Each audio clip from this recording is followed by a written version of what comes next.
अस्सलामुअलैकुम। Sports world में आपको वेलकम कहेंगे। मैं हूं हिफ्सा इम्तियाज।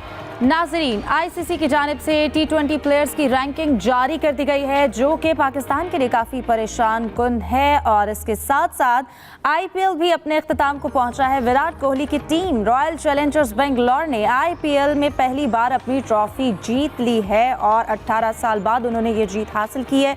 लेकिन असल बात यह है कि जब विराट कोहली ये जीत उनके हिस्से में आई है तो हमने काफ़ी इमोशनल मनासिर भी देखे। वो इस जीत पर काफ़ी जज्बाती भी हो गए। इसके साथ साथ अगर बात की जाए कि 18 साल बाद उन्होंने ये जहां पर जीत हासिल की है, वहीं पर असल बात और इंटरेस्टिंग चीज़ ये है कि वो 18 साल तक एक ही टीम में रहे रॉयल चैलेंजर्स के साथ साथ। इसके साथ साथ अगर बात की जाए टेस्ट टीम की, वर्ल्ड टेस्ट चैंपियनशिप का ऐलान हुआ है और उसमें पाकिस्तान से नुमान अली को जो है वो शामिल किया गया है। फिर पाकिस्तान T20 टीम जो है वो बांग्लादेश से अपने गैर मुल्की दौरे का आगाज़ भी करेगी। और यहाँ पर एक और इंटरेस्टिंग चीज़ ये है कि वीज़ाज़ की जो जितनी भी मुश्किलात रहीं अरसलान ऐश को, उन्होंने टेकन 8 के हीरो अरसलान ऐश, जिन्होंने एक और टूर्नामेंट जीत लिया है। इसी पर दिलचस्प मौज़ूआत हैं जिन पर गुफ्तगू करने के लिए मेरे साथ स्टूडियो में मौजूद हैं जाहिद मकसूद साहब, यूसुफ अंजुम और हमारा साथ दे रहे हैं सलीम खालिक साहब भी। अस्सलामुअलैकुम। तमाम पैनलिस्ट को वेलकम कहूँगी और उम्मीद करती हूँ आप लोग खैरियत से होंगे। सबसे पहले आगाज़ करती हूँ जाहिद साहब आपसे, कहिएगा आज जो हमने T20 रैंकिंग देखी है जो जारी हुई है, उसमें कोई प्लेयर्स हमारा शामिल नहीं है, बॉलिंग, बैट्समैन या अगर फील्डर्स की भी बात की जाए, और इसके साथ साथ ओवरऑल जो टीम है वो भी 8वें नंबर पर रही है। तो ये पाकिस्तान टीम के लिए यकीनन बहुत परेशान कुन सिचुएशन है। देखें हिफ्ज़ा, बदकिस्मती से जो हालिया साल गए हैं पाकिस्तान T20 के लिए वो बहुत ही बदतरीन गए हैं। एक ज़माना था जब पाकिस्तानी टीम जो है वर्ल्ड नंबर 1 थी या 2 थी T20 में, और पूरी दुनिया में नाम लिया जाता था कि पाकिस्तान की T20 की टीम बहुत मजबूत है। लेकिन फिर ऐसे भी दिन आए हैं जो आप ख़ुद बता रही हैं कि मोहम्मद रिजवान और बाबर आजम जो है अमूमन जो है टॉप 10 में कम शामिल होते थे। वो क्योंकि ना सिर्फ जो है वो टेस्ट टीम से T20 की टीम से बाहर हुए, बल्कि रैंकिंग में भी टॉप 10 से निकल गए। उनके अलावा तो पहले भी कोई नहीं था। फ़ख्र जमा किसी ज़माने में होते थे, कुछ अर्सा शाहीन अफरीदी बॉलिंग में रहे T20 में, अब वो भी बहुत पीछे चले गए हैं। ज़्यादातर प्लेयर्स की तनज़ली हुई है। हालिया जो टूर्नामेंट हुआ बांग्लादेश में, मोहम्मद हारिस कह लें या अब्बास आफरीदी कह लें, और इनकी तरक्की हुई है इस टूर्नामेंट में। शादाब अच्छा खेले, उनकी तरक्की हुई है। लेकिन कहना चाहिए कि माइक हैसन क्योंकि अब नए कोच आए हैं, सबसे बड़ा चैलेंज उनके लिए होगा पाकिस्तान को कम से कम टॉप 5 में लाना। अगर वो टॉप 5 में ले जाते हैं, प्लेयर्स की हौसला अफजाई होगी। जो भी चेंजेस करनी पड़े, तेज़ खेलना है, जारना खेलना है, स्मार्ट क्रिकेट खेलनी है, या जो पापड़ बेलने हैं माइक हैसन ने। और बहुत ज़रूरी है क्योंकि इस साल जो है T20 की भरमार है, क्योंकि पाकिस्तान के टेस्ट बहुत कम है, वनडे बहुत कम है और T20 वर्ल्ड कप है आगे। तो एक बड़ा चैलेंज होगा पाकिस्तान के लिए कि जो खोया हुआ मुकाम था, या जब T20 वर्ल्ड कप इवन शुरू हुआ था तो आपको याद होगा 2007 में भी पाकिस्तान फाइनल खेला था, इंडिया से हारा था। तो T20 की हमेशा पाकिस्तान की टीम बहुत अच्छी रही है। लेकिन अब अफसोसनाक है, ये नहीं पता था, और बांग्लादेश से खुश होकर ज़ाहिर है हमें खुशियाँ मनानी पड़ती हैं कि बांग्लादेश को हरा दिया पाकिस्तान ने। बिल्कुल। सलीम साहब आपकी जानिब आऊँगी। आप क्या कहेंगे अब अगर हम बाबर की बात की जाए, वो 12वें नंबर के प्लेयर, फिर उसके बाद जो रिजवान की रैंकिंग रही वो 13वें नंबर पर आए। हारिस के लिए ये बहुत अच्छी चीज़ है। मोहम्मद हारिस जो हैं वो 30वें नंबर पर आए और उन्होंने बहुत अपने जो नंबर्स हैं तकरीबन 200 तरक्की पाई है 200 नंबर में, और फिर वो 30वें नंबर तक पहुँचे हैं। लेकिन जहां पर कुछ प्लेयर्स के लिए अच्छी बात है, लेकिन ये पाकिस्तानी टीम के लिए परेशान कुन सिचुएशन है। आपको क्या लगता है इसका जिम्मेदार कौन है? देखिए, इसका जिम्मेदार कोई एक नहीं है। इसके जिम्मेदार प्लेयर्स भी हैं, इसका जिम्मेदार बोर्ड भी है। लेकिन मैं पुराने वाले बोर्ड पे ज्यादा जाऊँ, क्योंकि ये रैंकिंग कोई अभी नहीं बनी है। ये काफी अरसे से हम लोगों की परफॉर्मेंस जो है वो खराब होती गई। सारे इसके जिम्मेदार हैं, ऑफिशियल्स भी हैं, सब लोग हैं। 8वें नंबर पर आ गए हमने सोचा भी नहीं था। हम पहले शुरू के नंबर्स में रहते थे। लेकिन इतना मैं आपको बता सकता हूँ कि इस जो ये खराबी है उसका आगाज कहाँ से हुआ। इस खराबी का आगाज यहाँ हुआ कि वर्ल्ड कप में एक अहम मैच होना था पाकिस्तान टीम का। उस वक्त की एक आला शख्सियत थी पाकिस्तान की, उसने एक हमारे जो कैप्टन थे सरफराज, उन तक पैगाम पहुंचाया कि जी इस मैच में आपको टॉस जीतकर ऐसा करना है। सरफराज ने वो नहीं किया, और ज़ाहिर उनका अकेले का डिसीजन था नहीं, बहुत सारे लोग उसमें इन्वॉल्व थे। उसके बाद सरफराज ज़ेरे अताब आए, उन आला शख्सियत ने कहा कि इसको कप्तानी से हटाओ। हालांकि पता नहीं कितनी सीरीज वो जीते हुए थे, बाकायदा प्लान किया गया कि उनको फिर उसके बाद कैप्टनसी से वो हटे, वहां से ग्रेजुअली हमारी टीम खराब होना शुरू हुई। वो के बीच में एक आध जगह परफॉर्मेंस बेहतर भी हुई, थोड़ा ऊपर भी है, लेकिन एक तबाही की बुनियाद वहां से डाल दी गई थी। तो जो इंटरफेरेंस हुई, जो एक उससे शुरू हुई क्रिकेट हमारी खराब हुई। लेकिन अब अगर हम देखें 8 पे आ गए हैं, तो ऐसा नहीं है कि खुदा ना खास्ता यही रहेंगे। सबसे इंकरेजिंग बात जो नजर आ रही है वो ये है कि जो यंग लड़के अभी खेले हमारे बांग्लादेश के खिलाफ, बहुत अच्छा खेले, जदीद क्रिकेट खेले और उन्होंने जारहाना बैटिंग भी की। देखें, ये तो सब कह रहे हैं कि जी बांग्लादेश है, नंबर 10 है बांग्लादेश रैंकिंग में, हम भी तो नंबर 8 है और जो टीम आएगी जाहिर है उसी को हराएंगे। तो एक प्रोसेस शुरू हो चुका है यकीनी तौर पर बेहतरी की जानिब। लेकिन मुझे जो सबसे ज्यादा अफसोस है वो बाबर आजम के हवाले से है, जो हमारा नंबर 1 बैटर हुआ करता था और वो 3 दर्जे तनाजुली के बाद नंबर 12 पे चले गए। रिजवान तो पहले ही बाहर हो गए, 13 पर आ चुके थे। कोई हमारा टॉप 10 में नहीं है, कोई हमारा बॉलर तो दूर दूर तक नजर नहीं आता। तो being a former champion T20 में हमने यूनिस्तान के ज़ेर क़यादत जीत चुके, काम नंबर 1 भी रहे, अच्छी परफॉर्मेंस रही। ये सब कुछ खराब लग रहा है, बुरा लग रहा है, लेकिन मुझे अब भी उम्मीद है कि हमारी जो टीम है, एक जो जैसे मैंने पहले का प्रोसेस शुरू हो चुका है और होपफुली आहिस्ता आहिस्ता करके यंग और पुराने प्लेयर्स को मिला के जदीद क्रिकेट इस तरह खेलेंगे तो हम कम्पीट करेंगे टीमों के साथ और इंशाल्लाह फिर दोबारा टॉप 3 टॉप 4 में वापस आएंगे। सही।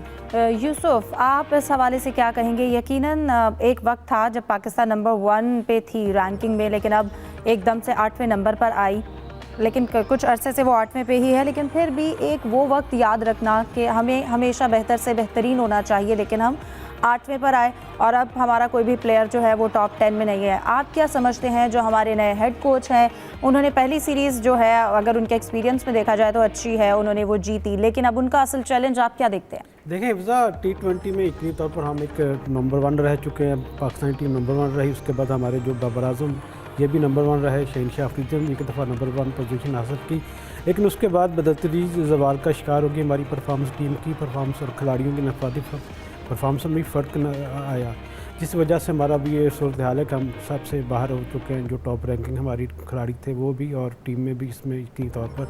अब चूँकि माइक हसन है तो नए कप्तान, नए कोच हैं, हेड कोच, और उनके साथ नए बाकी जो कोचेज़ हैं, हनीफ मलिक हैं बैटिंग कोच, जो बॉलिंग कोच हैं आशिर रंडोफ के ऑस्ट्रेलिया के, वो भी अच्छे खासे तजर्बाकार हैं। लेकिन अब उन पर एक बड़ी ज़िम्मेदारी होगी कि पाकिस्तान टीम को दोबारा टॉप रैंक में शामिल करना, और इसलिए उन्होंने PSL में भी अपने खिलाड़ियों को देखा। वाइट बॉल टीम का कैप्स भी यहाँ पर जा रही हैं और एक वो 40 खिलाड़ियों का पूल भी तैयार करने जा रहे हैं, जिसकी मकसद ये होगा कि वाइट बॉल में कम से कम हमारी जो रैंकिंग उसको बेहतर किया जाए, क्योंकि रेड बॉल क्रिकेट में तो हम ज़रा हमें ऊपर तक आने में वक्त लग गया, लेकिन वाइट बॉल फॉर्मेट ऐसा है जिसमें हम एक्सेल कर सकते हैं, और हमारे खिलाड़ियों ने साबित भी किया कि बांग्लादेश सीरीज़ में भी हम वो अच्छी परफॉर्मेंस देने की काबिलियत रखते हैं। इन दिनों आपको याद होगा कि वाइट बॉल टीम का कैंप भी लाहौर में जारी है, आज उसका दूसरा रोज़ है। कल बाबर आजम उसका हिस्सा थे, आज शहनशाह अफरीदी और दूसरे 6 खिलाड़ी उसका ट्रेनिंग कर रहे हैं।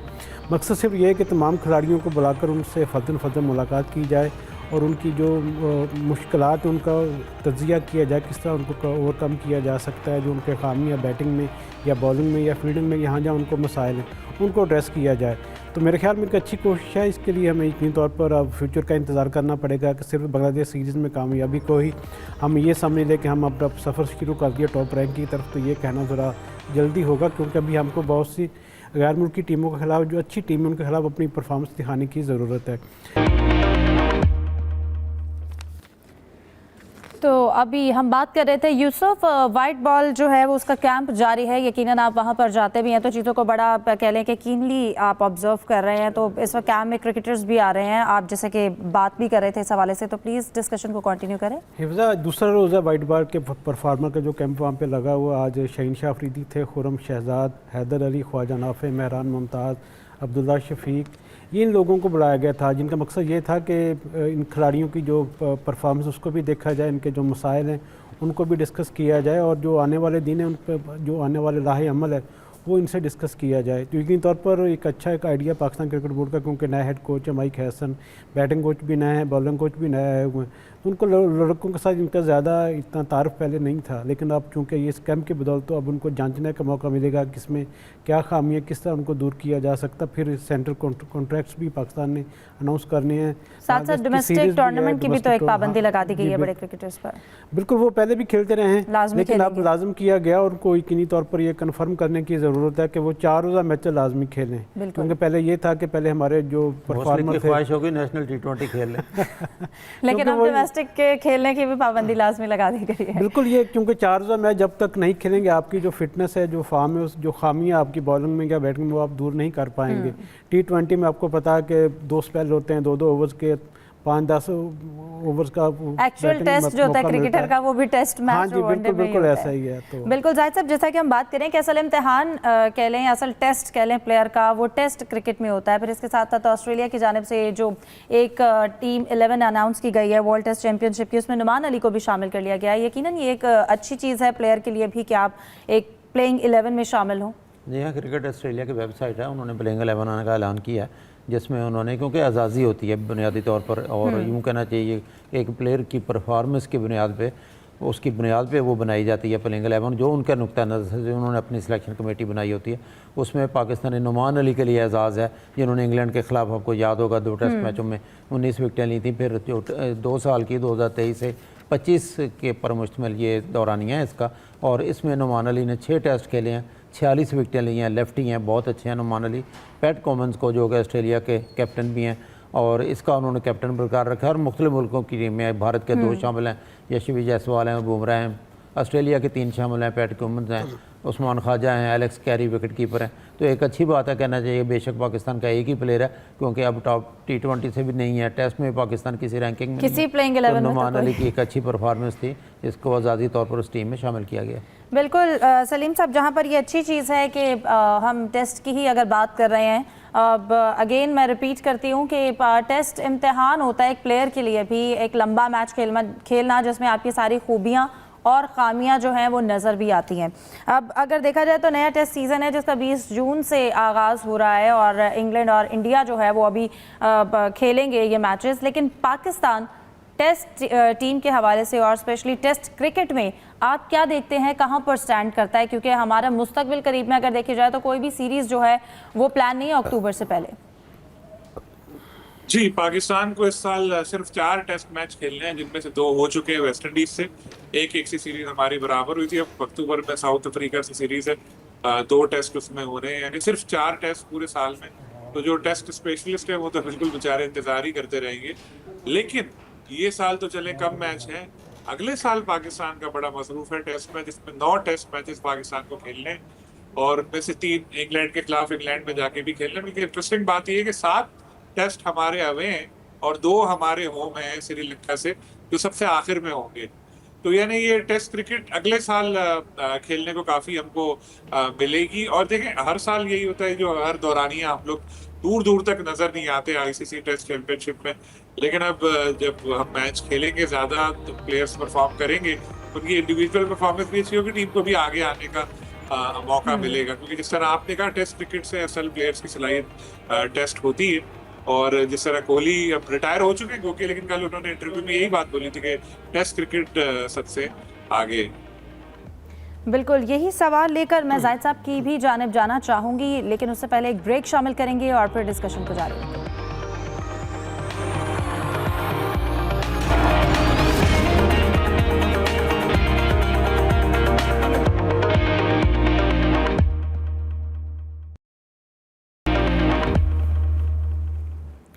Welcome back. ब्रेक पर जाने से पहले हम बात कर रहे थे टेस्ट क्रिकेट के हवाले से, लेकिन उससे पहले यहाँ पर आपको बताते चलें कि जैसा कि हमने आगाज़ में जिक्र किया था, रॉयल चैलेंजर्स बेंगलोर कल जीती, 18 साल बाद IPL की ट्रॉफ़ी उन्होंने हासिल की। लेकिन आज अभी की ताज़ा तरीन अपडेट आपको दें कि आज विक्ट्री परेड हुई वहाँ पर, और उसमें 7 अफराद हलाक हो गए। इंतज़ामात वहाँ पर कैसे थे, क्या सिचुएशन रही वहाँ पर, और क्या माहौल इस तरह की इवेंट में, स्पेशली इस तरह के इंतज़ामात पे बड़ा सवालिया निशान आता है। जाहिद साहब, यकीनन एक अच्छी खुशखबरी जो कल मिली, और फिर आज विक्ट्री परेड में हमने ये मनाजिर देखे। देखें, क्योंकि वो royal Challengers Bangalore first time जीती है, जिसमें विराट कोहली भी शामिल थे। हम जिक्र भी पहले कर रहे थे, विराट कोहली ने 43 गालबन सबसे ज़्यादा रन्स भी बनाए थे।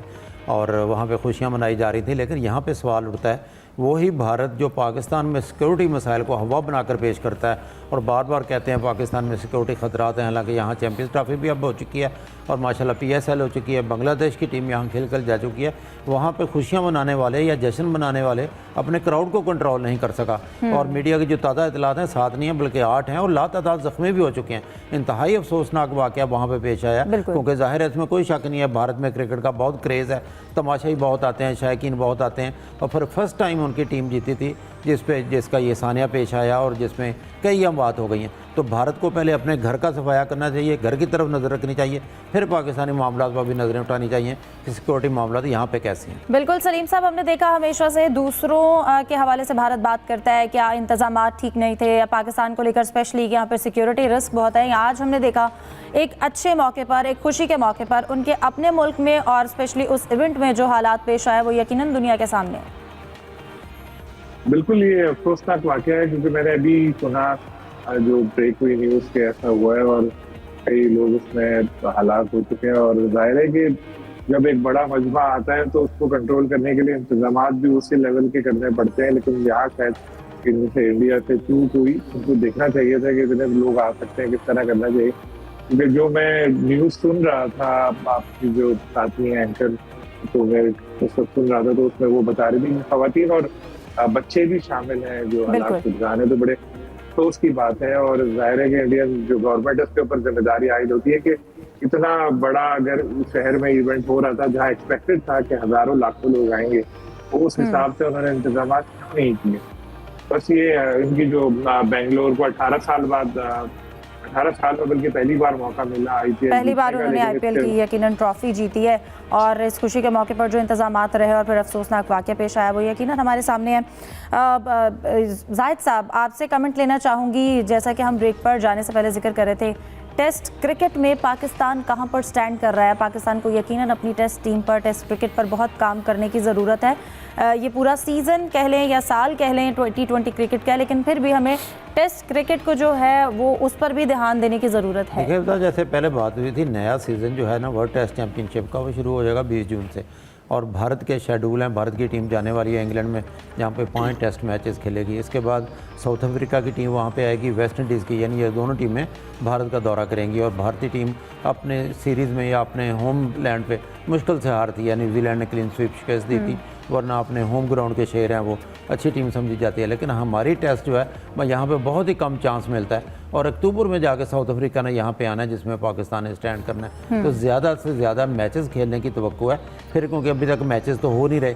ये जो कैंप लगा है जिसमें 22 खिलाड़ी यहाँ पे ग्रुपों की सूरत में आए हैं और इनकी तादाद 40 तक करने की भी इतलात हैं। इसमें भी शान मसूद बहरहाल शामिल नहीं है जो इस वक्त जो है लीग खेल रहे हैं, किसी और मुल्क में मौजूद है।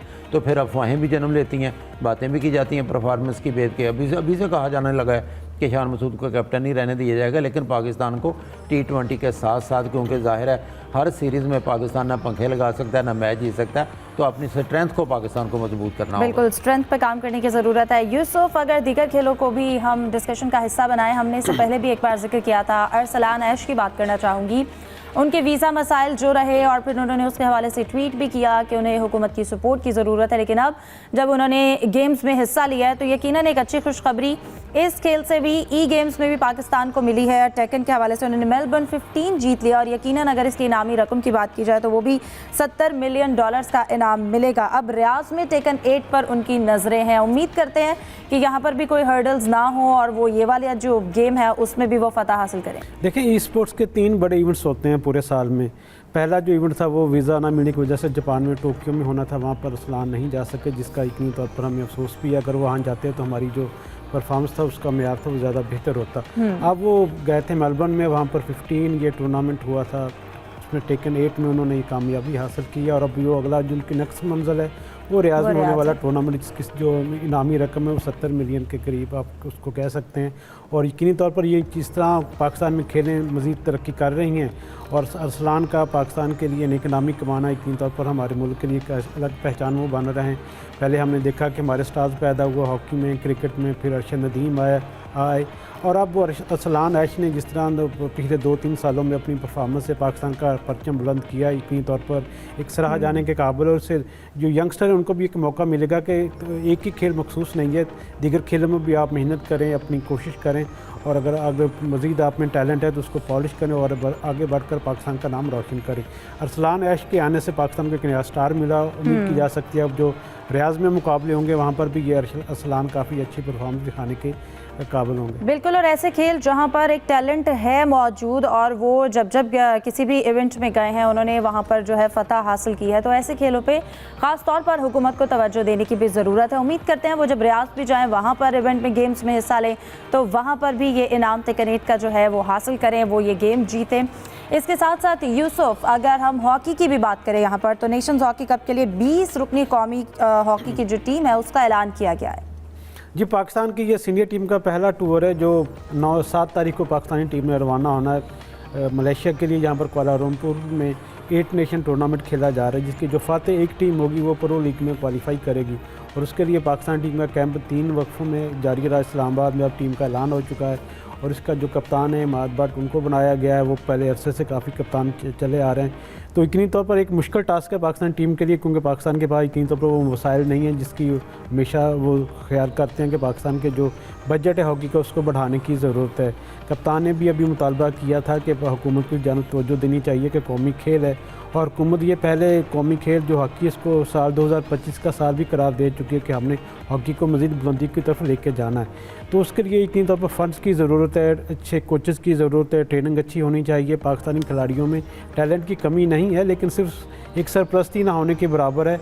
थोड़ा बहुत काम होता है फेडरेशन की जानिब से, लेकिन जब तक आप मुकम्मल सरपरस्ती नहीं करेंगे, फंड्स नहीं देंगे, उस वक्त तक कौमी खेल को दोबारा टॉप की तरफ ले जाना थोड़ा आसान नहीं है। बिल्कुल, कोई भी खेल हो उसकी अगर अच्छे से सरपरस्ती की जाए तो यकीनन नताइज भी बहुत अच्छे हमें मिलेंगे, और जब टैलेंट भी मौजूद हो तो सिर्फ सरपरस्ती की ज़रूरत होगी। इसके साथ साथ जाहिद साहब, आखिर पे मैं ये जानना चाहूँगी, हमने आज एक न्यूज़ भी देखी, न्यूजीलैंड के गैरी स्टेट जो वाइट बॉल के हेड कोच हैं, उन्होंने भी ओहदा जून में उन्होंने छोड़ना है। क्या वजूहत है, टेन्योर पूरा हो गया या कोई और रीज़न? गैरी स्टेट बहुत पहले इनको बता चुके थे कि मैं अब अपनी फैमिली को टाइम देना चाहता हूँ, कि लंबा अरसा गुजारा 7 साल तक वो न्यूजीलैंड के कोच रहे।